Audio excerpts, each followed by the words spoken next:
Break के बाद आपका स्वागत है। खबर कानपुर से। विवादों में चल रहे कैबिनेट मंत्री राकेश सचान ने के न्यूज के साथ एक्सक्लूसिव बातचीत की, जहां खुद पर लगे आरोपों पर सफाई देते हुए वक्त पर जोरदार हमला बोला और कहा कि बिना तथ्य को देखे मामले को तोल दिया गया। कल कोर्ट के सामने वकीलों के साथ पेश होऊंगा, जहां दूध का दूध और पानी का पानी हो जाएगा। देखिए,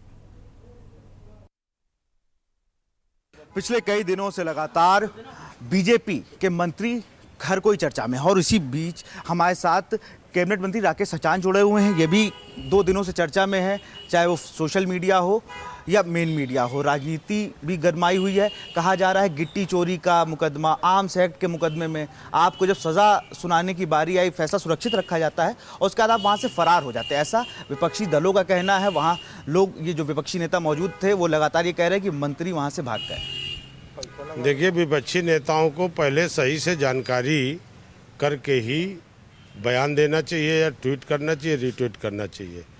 आज तक मेरे ऊपर जो भी मामले दर्ज हैं, छात्र संघ की राजनीति के दौरान, छात्र हितों के संघर्ष के दौरान जो मुकदमे लगे वही हैं।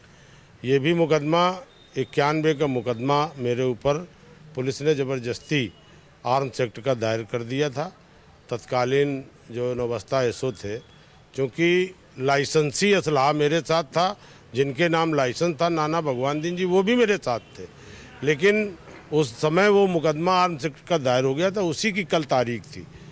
ना मेरे ऊपर कभी गिट्टी चोरी, मिट्टी चोरी, इस तरह के कभी कोई आज तक मेरी लाइफ में कोई मुकदमे नहीं हुए। वहाँ से आने के बाद क्या घटनाक्रम हुआ मेरे को जानकारी नहीं है, लेकिन तमाम तरह के भ्रामक प्रचार सोशल मीडिया में जो चलाए गए वो निंदनीय है। किसी भी पॉलिटिकल व्यक्ति के, किसी भी व्यक्ति के ऊपर जब तक तथ्य की सही जानकारी न हो जाए तो किसी भी जिम्मेदार नेता को बचना चाहिए बोलने में। जिस तरह से समाजवादी पार्टी ने ट्वीट किया गिट्टी चोरी को, उसको फिर सीएम साहब ने रिट्वीट कर दिया, ये हमारे एक्स सीएम साहब ने।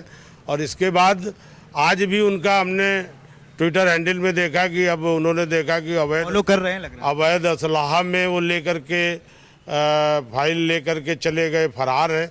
मैं कल भी जनता के बीच में था और कल से आज भी मैं। बड़ा सवाल ये है कि जब फैसला सुरक्षित रख लिया गया, उस बीच आपके वकील ने, लोग ये कह रहे हैं वकील ने आपसे पहले कह दिया आप चले जाइए क्योंकि फैसला आपके विरुद्ध आने वाला है। देखिए, फैसला मैं 11 महीने तक अभी तक कोर्ट नहीं गया था और पहले भी ये मुकदमे मेरे वापस हो चुके थे। मुख्यमंत्री जी के द्वारा वापस किए गए थे, पूर्व के मुख्यमंत्री जी के द्वारा, अखिलेश जी के द्वारा ये मुकदमे वापस किए गए थे, लिखा पढ़ी में अदालत तक आ गए थे। इस बार फिर हमने लिख के दिया, माननीय योगी जी ने मुकदमे वापसी का यहाँ पर रिपोर्ट मांगी थी। वो रिपोर्ट डीएम के यहाँ लंबित है और डीएम उस पर रिपोर्ट मांग रहे हैं। अभी उसकी कापी भी है हम लोगों के पास, आप कापी भी देखिए।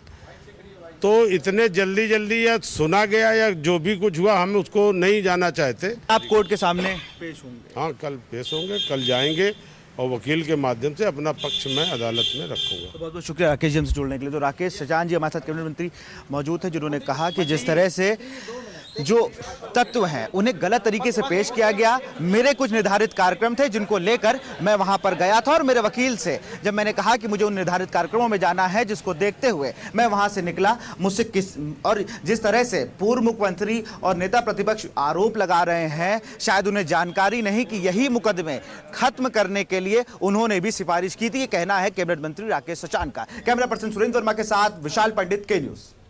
यहाँ रुकते छोटे से ब्रेक के लिए, जल्द हाजिर होंगे।